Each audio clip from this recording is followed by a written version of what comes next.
Good morning friends. ધોરણ 12 આંકડાશાસ્ત્ર ના આગળના લેક્ચર તરફ હવે આપણે જઈએ છીએ. તો તમે જાણો છો એ પ્રમાણે આપણે ત્રીજું ચેપ્ટર પ્રકરણ 3 સૂર્ય નિયત સંબંધ શરૂ કર્યું છે. એમાં આપણે ત્રીજા લેક્ચરમાં નિયત સંબંધ રેખાનું અન્વયાયોજન શીખેલા. એ નિયત સંબંધ રેખાનું અન્વયાયોજન કરવાની બે રીતો હતી: વિકર્ણાકૃતિની રીત અને ન્યૂનતમ વર્ગની રીત. તો વિકર્ણાકૃતિની રીત એ આપણે ત્રીજા લેક્ચરમાં શીખવાડ્યું. હવે આપણે ચોથા લેક્ચરમાં નિયત સંબંધ રેખાનું અન્વયાયોજન કરવાની ન્યૂનતમ વર્ગની રીત શીખીશું. હવે આપણે કઈ રીત શીખીશું? ન્યૂનતમ વર્ગની રીત. ન્યૂનતમ વર્ગની રીત આપણે સમજીએ એ પહેલા આપણે એક આકૃતિ દોરવી પડશે, વિકર્ણ આકૃતિ, અને એના માટેની કેટલીક ધારણાઓ કરવી પડશે. તો જો અહીંયા આપણે જે વિકર્ણ આકૃતિ દોરી છે એ વિકર્ણ આકૃતિમાં બધા બિંદુઓ એક જ રેખા પર આવેલા નથી. તો અહીંયા તમે જોઈ શકો છો આ x1 y1 છે આ બિંદુ, અને આ રેખા પરથી કેટલું દૂર છે? તો રેખા પર હોય તો એને x1 y1 કહેવાય. તો y1 અને y1 માં ફરક શું? તો જો આ અનુમાનની ત્રુટિ. તો y1 અને y એટલે કે yi અને y વચ્ચેના તફાવતને આપણે ત્રુટિ એટલે કે એરર કહીએ છીએ. એ આટલો એરર છે એ દર્શાવે છે. દાખલા તરીકે આ પહેલું બિંદુ x1 y1 આ સુરેખા પર આવવું જોઈએ. આ સુરેખા પર આવ્યું હોય એટલે એનો મતલબ એ કે અંદાજની કોઈ ખામી નથી. પરંતુ આ સુરેખાથી આટલું દૂર છે. આટલું દૂર છે એટલે એની પોઝિશન છે x1 y1, પણ ખરેખર સુરેખા પર હોય તો એને કહેવાય x1 y1. એક અનુમાન અને સાચી કિંમત વચ્ચેનો તફાવત. દાખલા તરીકે આપણે પરીક્ષામાં અનુમાનિત સાચી કિંમત માર્ક સાચા માર્ક આવે 60, અને આપણે ધારેલા માર્ક એટલે અવલોકનની અનુમાનિત કિંમત આપણે ધારેલા હોય 65. તો 60 અને 65 વચ્ચેનો તફાવત એને અનુમાનની ત્રુટિ અથવા તો ખામી કહેવાય. મતલબ આપણે જે અનુમાન કરેલું એમાં આટલા ગુણનો તફાવત આવ્યો. બરાબર? તો y એટલે શું? જો આપણે i ને ધ્યાનમાં ન લઈએ તો y એટલે અવલોકનની સાચી કિંમત, y ની સાચી કિંમત, અવલોકિત કિંમત, અને y કેપ એટલે y ની ધારેલી કિંમત, અંદાજિત કિંમત. તો અહીંયા પણ આકૃતિમાં તમે જોઈ શકો છો કે y ની સાચી કિંમત કઈ ગણાય? તો આ જે બિંદુ છે ને તે x1 y1 બિંદુ જે જગ્યાએ છે એ y ની સાચી કિંમત, અને આ રેખા પર જે બિંદુ પડશે, આ રેખા સુરેખા દોરી છે ને એના પર આ બિંદુ જે રેખા પર પડશે, રેખા પર આવે તો એને x1 y1 કહેવાય. આમ e1 એટલે કે આ રેખા પર અને x1 y1 આ બિંદુથી આ બિંદુ સુધીનું અંતર, x1 y1 અને x1 y1 વચ્ચેનું અંતર એટલે એરર e1, કે આપણે આને ei કહીએ છીએ ને તે. તો જો બધા બિંદુ એક જ સુરેખા પર આવેલા હોય તો એરર બિલકુલ નથી. તો x1 y1 અને x1 y1 બંને 0 કહેવાય, એક જ રેખા પર આવેલા કહેવાય. પણ અહીંયા એક જ રેખા પર બધા બિંદુ નથી. હવે બીજું બિંદુ જોઈ લઈએ. તો બીજું બિંદુ આ રેખાની નીચે અહીંયા છે. જો એટલે ખરેખર બિંદુ અહીંયા છે, એને કહેવાય x2y. ખરેખર બિંદુ આ રેખાની નીચે છે, અને આ રેખા અહીંયાનો જે પોઈન્ટ છે એને કહેવાય x2y2 કેપ. એટલે કે આ અંદાજિત કિંમત છે અને આ આની સાચી કિંમત છે. તો સાચી કિંમત અને અંદાજિત કિંમત વચ્ચે આટલો તફાવત આવ્યો એને કહેવાશે એરર ઓફ 2, e2. સાચી કિંમત આ રેખા પર જે હોય એને અંદાજિત કિંમત કહેવાય. અંદાજિત રેખા તમે દોરી છે એટલે આ બિંદુ જે છે એ સાચો બિંદુ એટલે કે સાચી કિંમત, અવલોકિત કિંમત, અને આ જે રેખા પર છે અહીંયાથી અહીંયા સુધી આટલું ડિફરન્સ છે, અંતર છે, એને અંદાજિત કિંમત. અને સાચી કિંમતનો તફાવત કહેવાય. પછી જો x3 y3, તો x3 y3 માં અહીંયા બિંદુ નીચે છે એટલે અહીંયા x3 y3 આવે અને અહીંયા x3 y કેપ 3 આવે. મતલબ આટલું અંતર છે x3 y3 અને x3 y3 કેપ. એ જ રીતે આ બિંદુ xn yn છે અહીંયા અને આ બિંદુ xn y કેપ n છે. તો અહીંયા આ બિંદુ છે, આ અહીંયા બિંદુ છે. આ બિંદુ ખરેખર બિંદુ અહીંયા નથી, અહીંયા છે. તો x1 y1 ની સાચી કિંમત અને આ x1 y1 ની અંદાજિત કિંમત વચ્ચેનો તફાવત એને જ e કહેવાય. હમણાં આપણે એના વિશે શીખવાના છીએ. તો વિકર્ણ આકૃતિમાં પછી કોઈ બિંદુ બરાબર સુરેખા પર જ આવ્યો હોય, ધારો કે આ, તો પછી અહીંયા x1 y1 અને x1 y કેપ 1 સરખા જ કહેવાય. તો અહીંયા ત્રુટિ 0 કહેવાય. ત્રુટિ વિશે આપણે બહુ કાળજીપૂર્વક અભ્યાસ કરવાના છે. ચાલો, તો ધારો કે બે સહસંબંધિત ચલ x અને y ના અવલોકનની n ક્રમિક જોડ અનુક્રમે x1 y1 x2 y2 અને xn yn છે. ફરીથી ધારો કે બે સહસંબંધિત ચલ x અને y ના અવલોકનની n જોડ અનુક્રમે x1 y1 x2 y2 up to xn yn છે. જે બિંદુઓને આપણે વિકર્ણ આકૃતિમાં દર્શાવતા છે. યાદ રાખો, આ અંદાજિત સુરેખા છે, આ અંદાજિત કિંમતો છે અને આ ખરેખર કિંમતો છે. ખરેખર કિંમતને x1 y1 કહેવાય અને અંદાજિત કિંમતને x1 y કેપ 1 કહેવાય. બીજું, આ ખરેખર કિંમત આ છે x2 y2 અને અંદાજિત કિંમત આ રેખા પર હોય ને એ x2 y2 cap up to આ રેખા પર હોય એને xn yn કેપ કહેવાય અને સાચી કિંમત xn yn કહેવાય. કેપ એટલે અંદાજિત કિંમત, આ y કેપ એટલે અંદાજિત કિંમત. તો ધારો કે બે સહસંબંધિત ચલ x અને y ના અવલોકનની n ક્રમિક જોડ અનુક્રમે x1 y1 x2 y2 અને xn yn છે.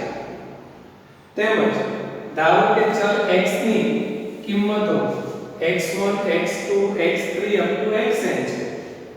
x ની કિંમતો કઈ છે? x1 x2 x3 up to xn અને તેને અનુરૂપ y ની રેખા પરથી મેળવેલી અનુમાનિત કિંમતો y cap 1 y cap 2 up to y cap n છે. જો વિદ્યાર્થી મિત્રો આવ્યો ને, અનુમાનિત કિંમત એટલે cap y cap 1 y cap 2 y cap n up to અને ચલ y ની સાચી અવલોકિત કિંમતો y1 y2 up to yn છે. મતલબ ચલ y ની સાચી કિંમત અહીં આપણે ચર્ચા કરી, આ બિંદુ સાચો બિંદુ છે એટલે x1 y1 અને આ રેખા પર આશરે રેખા દોરી એટલે એને કહેવાશે અંદાજિત કિંમત x1 y કેપ. તો y ની રેખા પરની થી મેળવેલી અનુમાનિત કિંમત y કેપ 1 y કેપ 2 ને y કેપ n છે. મિત્રો, અનુમાનિત કિંમત એટલે અંદાજિત કિંમત, એમાં y કેપ લગાડવાનું અને y ની અવલોકિત એટલે કે સાચી કિંમત y1 y2 અને yn છે. આમ x અને y વચ્ચેના સુરેખ નિયત સંબંધને દર્શાવતી x અને y વચ્ચેના સુરેખ નિયત સંબંધને દર્શાવતી શ્રેષ્ઠ રેખાનું સમીકરણ થશે y કેપ બરાબર a bx. ચલ x અને y વચ્ચે કયા પ્રકારનો સંબંધનો અભ્યાસ આપણે કરવાનો છે? તો સુરેખ નિયત સંબંધ. સુરેખ નિયત સંબંધને દર્શાવતી શ્રેષ્ઠ રેખાનું સમીકરણ y કેપ બરાબર a bx છે. તો અચળાંકો a અને b ની કિંમત ન્યૂનતમ વર્ગની રીતે મેળવી શકાય. ડિટેલમાં આપણે હમણાં સમજીશું. તો આમાં સમીકરણમાં y કેપ એટલે y ની અંદાજિત કિંમત, a અને b એટલે અચળાંક, x એટલે ચલ x ની આપેલી કિંમત. તો ચલ x ની કિંમત x1 x2 x3 up to xn પરથી આપણે અંદાજિત કિંમત મેળવીશું y cap 1 y cap 2 up to y cap n. એના પરથી સમીકરણ બનશે ખબર ખબર છે ને નિયત સંબંધ એટલે બે ચલ વચ્ચેનો ગાણિતિક સંબંધથી રજૂ થયેલો વિધેયાત્મક સંબંધ. ગાણિતિક સંબંધ શું આવશે y કેપ બરાબર a bx. તો અચળાંકો a અને b ની કિંમત ન્યૂનતમ વર્ગ દ્વારા મેળવી શકાય. તો એના પરથી ધારો કે x બરાબર xi હોય તો પછી y કેપ અહીંયા i મૂક્યું y કેપ i બરાબર a bx i થશે. જો આપણે i ને ધ્યાનમાં ન લઈએ તો આ સૂત્ર થાય y કેપ બરાબર a bx અથવા y કેપ i બરાબર a bxi. y cap i a bxi i એટલે i ની કિંમત એટલે i ન લઈએ તો આપણે આપણું મૂળ સૂત્ર મળી જાય x બરાબર xi હોય તો y કેપ i બરાબર a bxi થાય. તો વિદ્યાર્થી મિત્રો આપણે આકૃતિ દોરવાનો હેતુ એટલો જ છે કે આપણે તમને બતાવી શકીએ કે આ રેખા પર જે બિંદુ આવેલા છે એ અંદાજિત કિંમત કહેવાય y cap x1 y cap 1 x2 y cap 2 અને જે ખરેખર બિંદુ છે ને એને તમને ખબર જ છે ને શું કહેવાય કે x1 y1 x2 y2 x3 y3 એ બધા બિંદુ કઈ રેખા પર આવેલા નથી. તો હવે આના પરથી બહુ અગત્યનો ટોપિક આવે છે અનુમાનની ત્રુટિ એટલે કે એરર. એને આપણે ઈ કહીએ છીએ. આગળ આપણે u શીખેલા ને સુરેખ નિયત સંબંધ મોડેલમાં y બરાબર alpha plus beta x plus u એટલે અંદાજની ખામી એ આ છે અનુમાનની ત્રુટિ. બરાબર. દાખલા તરીકે તમે તમારું ટીવી રિપેર કરાવવા ગયા હો અને ટીવી રિપેર કરાવવા જાઓ તો ત્યાં તમને અંદાજિત કિંમત કહે તો ધારો કે તમને 500 રૂપિયા કહે અંદાજિત કિંમત. બરાબર. એટલે સાચી કિંમત સાચો ખર્ચ 500 થયો અને એને તમને કીધા હોય 450 એટલે એનો મતલબ એ કે ત્રુટિ e બરાબર 50. આ y અને આ y છે. તો તમે જ્યારે ટીવી રિપેર કરવા જાઓ તો તમને એમ કહેશે કે તમે પૂછશો કેટલો ખર્ચો થશે તો એમ કહેશે કે અંદાજિત 450 નો ખર્ચો થશે. તો એને અંદાજ મૂકેલો અંદાજિત કિંમત અને પછી તમે જ્યારે ટીવી પરત લાવો ત્યારે એમ કે 500 નો ખર્ચો થયો એટલે સાચો ખર્ચો 500. આમ એણે આપણને જે ભાવ કીધો હતો એમાં અને સાચી કિંમતમાં જે તફાવત આવ્યો સાચી કિંમત 500 અને અંદાજિત રિપેરિંગ ખર્ચ 450 તો કેટલાનો તફાવત આવ્યો 50 રૂપિયા. એટલે આ 50 રૂપિયાનો તફાવત એટલે કે એને કહેવાય અંદાજીકરણની ખામી અથવા તો ત્રુટિ. બરાબર. તો જો અનુમાનની ત્રુટિ તો ચલ y ની અવલોકિત કિંમત yi બે પ્રકારની કિંમત આવે. અવલોકનમાં આપેલી કિંમત એટલે અવલોકિત કિંમત સાચી કિંમત અને ચલ y ની અનુમાનિત કિંમત y કેપ i વચ્ચેના ઊભા અંતરને અનુમાનની ત્રુટિ કે ખામી કહે છે. ફરીથી ચલ y ની અવલોકિત કિંમત એટલે કે yi અને ચલ y ની અનુમાનિત કિંમત એટલે y કેપ i વચ્ચેના ઊભા અંતરને ત્રુટિ કહે છે જેને સંકેતમાં ei વડે દર્શાવવામાં આવે છે.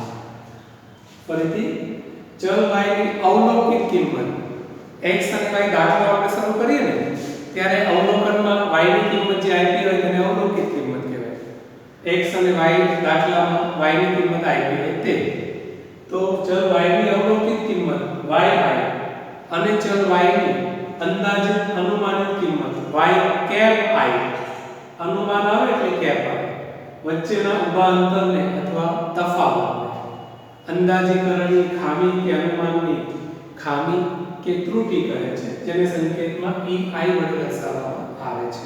આમ ei બરાબર શું તો અવલોકિત કિંમત yi અને અનુમાનિત કિંમત y કેપ i વચ્ચેનો તફાવત. ei બરાબર yi minus y cap i. આમ ei બરાબર yi માઈનસ હવે તમને ખબર છે કે y કેપ i બરાબર a bxi થાય છે y કેપ બરાબર a bx થાય. તો y કેપ I બરાબર a bxi લખી શકાય. તો આની જગ્યાએ કિંમત લખો.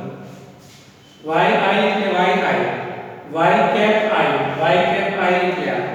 એને બદલે અહીંયા કિંમત લખો. y કેપ I એટલે a bxi. a bxi કાઉન્સ છોડો. yi minus a minus plus એટલે માઈનસ bxi. આમ ei બરાબર yi minus a minus bxi. ખાલી કાઉન્સ છોડવાનું. y કેપ I ને બદલે એની કિંમત લખો a bxi, પછી yi માઈનસ પ્લસ એટલે માઈનસ, માઈનસ પ્લસ એટલે માઈનસ. તો આને કહેવાય ત્રુટિ. આને કહેવાય ત્રુટિ. ei બરાબર yi minus a minus bxi, જ્યાં y કેપ I બરાબર a bxi, I બરાબર 1 2 3 અપ ટુ n. તો હવે અન્વયોજિત રેખા y કેપ બરાબર a bx ના અચળાંકો a અને b ની કિંમત એવી રીતે મેળવવામાં આવે છે કે જેથી ત્રુટિ પદના વર્ગોનો સરવાળો ન્યૂનતમ કે ઓછામાં ઓછો થાય. એટલે હવે y કેપ બરાબર a bx માં a અને b ની કિંમત એવી રીતે મેળવો કે જેથી ત્રુટિ પદના વર્ગોનો સરવાળો ઓછામાં ઓછો થાય કે ન્યૂનતમ થાય. એટલે જ આ પદ્ધતિને શું કહેવામાં આવે છે? ન્યૂનતમ વર્ગોની પદ્ધતિ. આ પદ્ધતિમાં a અને b ની કિંમતો એવી રીતે મેળવવામાં આવે છે કે જેથી ત્રુટિ પદના વર્ગોનો સરવાળો, મતલબ કે જેમ બને તેમ ત્રુટિનો સરવાળો, એના વર્ગોનો સરવાળો ઓછો થાય. જેમ ખામી ઓછી આવે એમ તમારું અનુમાન વધારે સટીક ગણાય. તો ત્રુટિ પદના વર્ગોનો સરવાળો ન્યૂનતમ કે ઓછામાં ઓછો થાય. આમ હવે ત્રુટિ પદ એટલે આ છે, પછી એનો વર્ગ એટલે બંને બાજુ વર્ગ કરી શકાય. તો જો ei સ્ક્વેર બરાબર sigma yi y cap whole square. ત્રુટિ પદ બંને બાજુ વર્ગ કરો અને એનો સરવાળો એટલે બંને બાજુ સિગ્મા કરો. આ સિગ્મા એટલે સરવાળો અને ત્રુટિ પદ નો વર્ગ એટલે બંને બાજુ વર્ગ કરો. ટૂંકમાં આ જે છે ને, આમાં બંને બાજુ વર્ગ કરો આમ, અને પછી બંને બાજુ સરવાળો કરો આમ, સિગ્મા. તો આમ કરવાથી જોઈ લો ત્રુટિ પદના વર્ગ બંને બાજુ વર્ગનો સરવાળો એટલે બંને બાજુ સિગ્મા મળે. તો આ પ્રમાણે આપણે બંને બાજુ વર્ગ કરી શકાય. તો જો આમ સિગ્મા e સ્ક્વેર, સિગ્મા બંને બાજુ સિગ્મા કરો એટલે બંને બાજુ વર્ગ કરો એટલે ઉપર મુજબ આવી જાય. આમ સિગ્મા e સ્ક્વેર બરાબર સિગ્મા કાઉન્સમાં yi minus y cap whole square, અને પછી પાછું આનોય વર્ગ કરો એટલે બરાબર સિગ્મા e સ્ક્વેર બરાબર સિગ્મા કાઉન્સમાં yi minus a minus bxi આખાનો વર્ગ. જોયો સિગ્મા e સ્ક્વેર આ e છે તો e સ્ક્વેર અને આ તરફ પણ સ્ક્વેર બરાબર sigma sigma sigma e square બરાબર સિગ્મા કાઉન્સમાં yi minus a minus bxi આખાનો વર્ગ. આને કહેવાય ત્રુટિ પદના વર્ગોનો સરવાળો. તો જેમ બને તેમ ત્રુટિ પદના વર્ગોનો સરવાળો ઓછામાં ઓછો થાય અથવા થવો જોઈએ, જેને કહેવાય ન્યૂનતમ વર્ગની પદ્ધતિ. આમ હવે ત્રુટિ વિશે જુઓ. જો રેખાની ઉપરની બાજુ હોય તો ત્રુટિ ધન થાય. જો આ બિંદુ રેખાની ઉપરની બાજુ છે એટલે ત્રુટિ ધન થાય. આ બિંદુ ઉપરની બાજુ છે એટલે ત્રુટિ ધન થાય. પછી જો બિંદુ રેખાની નીચેની બાજુ હોય, આ બિંદુ નીચેની બાજુ છે એટલે ત્રુટિ ઋણ થાય. આ બિંદુ નીચેની બાજુ છે ત્રુટિ ઋણ થાય, આ ઋણ થાય. તો જો બધા બિંદુ અમુક બિંદુ નીચેની બાજુ હોય તો એની ત્રુટિ ઋણ થાય, અને જો બિંદુ જે તે રેખા પર હોય તો ત્રુટિ શૂન્ય થાય. એટલે અહીંયા આ બિંદુ છે રેખા પર જ છે ધારો કે, તો આની ત્રુટિ શૂન્ય થાય. સાચી કિંમત અને અવલોકિત કિંમત બંને એક જ રેખા પર હોય તો એની ત્રુટી શૂન્ય થાય. આમ ત્રુટી રેખાની ઉપરની બાજુ બિંદુ હોય તો ધન થાય, રેખાની નીચેની બાજુ હોય તો ઋણ થાય. અને બિંદુ જે તે રેખા પર હોય, ઉપર નહીં, રેખા પર, રેખાની ઉપર અલગ છે ને રેખા પર અલગ છે, તો જે તે રેખા પર હોય તો ત્રુટી શૂન્ય થાય. આમ ત્રુટીના ત્રણ પ્રકાર આવી શકે. ત્રુટી ધન થાય ક્યારે? રેખાની ઉપરની બાજુ. ત્રુટી ઋણ થાય બિંદુ રેખાની નીચેની બાજુ હોય. અને ત્રુટી શૂન્ય થાય તો બિંદુઓ જે તે રેખા પર હોય. આમ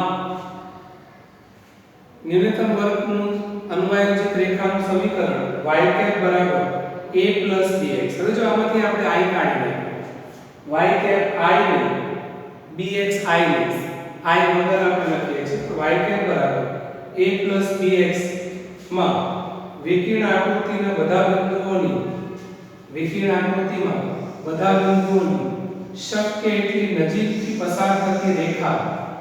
આપણે શું કરીએ છીએ? વિકર્ણ આકૃતિમાં બધા બિંદુઓની શક્ય એટલી નજીકથી બરાબર વચ્ચેથી પસાર થતી રેખા દોરીએ છીએ કે જેમાં ત્રુટિપદના વર્ગોનો સરવાળો ન્યૂનતમ થાય, કે જેમાં ત્રુટિપદના વર્ગોનો સરવાળો ન્યૂનતમ થાય. તો આ પદ્ધતિને આપણે ન્યૂનતમ વર્ગની પદ્ધતિ કહીએ છીએ. તો ન્યૂનતમ વર્ગની પદ્ધતિમાં મુખ્ય બાબત છે ત્રુટિપદના વર્ગોનો સરવાળો. એના માટે પહેલા ત્રુટિ શોધવી પડે. ત્રુટિ એટલે e બરાબર, આને આમ ના લખવું હોય તો i વગર e બરાબર y y કેપ. તો y ની અવલોકિત કિંમત માઈનસ y ની અંદાજિત કિંમત વચ્ચેનો તફાવત એટલે કે e. અને પછી આ ત્રુટિપદનો વર્ગ એટલે બંને બાજુ વર્ગ કરવાનો અને એનો સરવાળો બને ત્યાં સુધી ઓછામાં ઓછો થાય એવી પદ્ધતિને ન્યૂનતમ વર્ગોની પદ્ધતિ કહેવામાં આવે છે. તો હવે આ પદ્ધતિમાં a અને b ની કિંમતો આ રીતે લેવામાં આવે છે કે જેથી ત્રુટિપદના વર્ગોનો સરવાળો ન્યૂનતમ થઈ જ જાય, ઓછામાં ઓછો સરવાળો થાય એ રીતે a અને b ની કિંમત લેવામાં આવે છે. તો જોઈએ તો y બરાબર a bx, y બરાબર a bx માં a અને b ની કિંમતો કઈ રીતે લઈ શકાય? ચાલો આનું સમીકરણ છે y બરાબર a bx. એમાં સૌથી પહેલા તમારે b શોધવાનું. તો b બરાબર સિગ્મા x x બાર y y બાર છેદમાં સિગ્મા x x બાર આખા નો વર્ગ. પ્રકરણ 2 માં ખબર છે આ સૂત્ર આવતું હતું સિગ્મા x r બરાબર સિગ્મા x x બાર y y બાર છેદમાં બે વર્ગમૂળ આવતા સિગ્મા x x બાર આખા નો વર્ગ ગુણ્યા બીજા વર્ગમૂળમાં સિગ્મા y y બાર આખા નો વર્ગ. તો આપણે નીચે આ પ્રમાણે બંનેના વર્ગમૂળ નીકળી જશે અને ખાલી એક જ કિંમત આવશે x ની. તો બે નીચે બે વર્ગમૂળ આવતા બીજા ચેપ્ટરમાં સૂત્રમાં એમાંથી એક જ કિંમત લખવાની અને પણ વર્ગમૂળ બાર. તો b આ રીતે શોધી શકાય. પહેલું સૂત્ર. પછી a શોધવું હોય તો a બરાબર y બાર માઈનસ b x બાર. આ રીતે શોધી શકાય. ત્યાર પછી આનું બીજું સૂત્ર. દરેક વખતે તમારે આમ લખવાનું y બરાબર a bx. ચાલો b બરાબર શું? તો b બરાબર n sigma xy minus sigma x into sigma y. આ સૂત્ર પણ છે બીજા ચેપ્ટરમાં n સિગ્મા xy છેદમાં વર્ગમૂળમાં આવતો. તો વર્ગમૂળમાં તમારે નથી લખવાનું n sigma x square minus sigma x આખા. આ સૂત્ર લખવાનું છે. નીચે શું આવતું? પહેલા વર્ગમૂળમાં n sigma x square minus sigma x આખા ગુણ્યા બીજા વર્ગમૂળમાં n sigma y square minus sigma y whole square. તો બીજું વર્ગમૂળ નીકળી જાય અને પહેલું વર્ગમૂળ નીકળી જાય અને એની કિંમત આ રીતે લખવાની વર્ગમૂળની બહાર. અહીંયા પણ વર્ગમૂળ નીકળી જાય અને આ રીતે કિંમત લખવાની. અને a બરાબર y બાર માઈનસ b x બાર. એ શોધવાની રીત બરાબર સરખી જ છે. તો આ પ્રમાણે તમે આગળ વધી શકો, a અને b ની કિંમતો મેળવી શકો. બરાબર છે? તો અહીંયા આપણે a અને b ની કિંમતો આ રીતે મેળવી શકાય. બીજા સૂત્ર uv વાળું સૂત્ર પણ આવી શકે. b બરાબર n sigma u minus sigma u into sigma v છેદમાં n sigma u square minus sigma u આખાનો વર્ગ. એ સૂત્ર પણ તમે લઈ શકો. પણ નિયત સંબંધની કિંમત ઉગમ બિંદુ અને સ્કેલ પરિવર્તનથી સ્વતંત્ર નથી, એટલે એ સૂત્રમાં થોડું એડ આપણે કરવું પડે.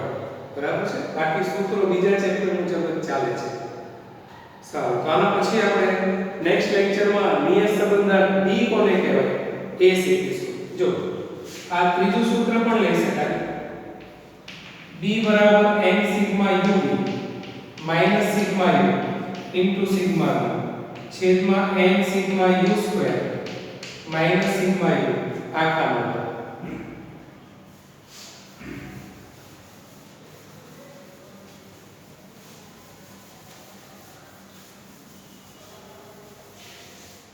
તો આ પ્રમાણે પણ સૂત્ર લઈ શકાય. દરેક વખતે તમારે લખવાનું y કેપ બરાબર a bx. એમાં પહેલા શોધવાનું b. તો b બરાબર આ પહેલું સૂત્ર સહસંબંધનું a બરાબર y બાર માઈનસ bx પર. b બરાબર uv વાળું સૂત્ર xy વાળું સૂત્ર છે અને b બરાબર uv વાળું સૂત્ર n sigma u minus sigma u into sigma v. આ ઉપરનું સૂત્ર અંશ સેમ છેદમાં બે વર્ગમૂળ આવતા એના બદલે બીજી કિંમત કાઢી નાખો, ખાલી પહેલી કિંમત. અને a બરાબર શું? તો y બાર માઈનસ bx. તો b બરાબર n sigma u minus sigma u into sigma v છેદમાં n sigma u square minus sigma u આખાનો વર્ગ. આ રીતે તમે લઈ શકો. તો આ પ્રમાણે એ સૂત્ર આવશે જેની ચર્ચા વિશેષથી આપણે અલગથી પણ કરવાના છીએ. તો હવે પછીના લેક્ચરમાં આપણે નિયત સંબંધાન વિશે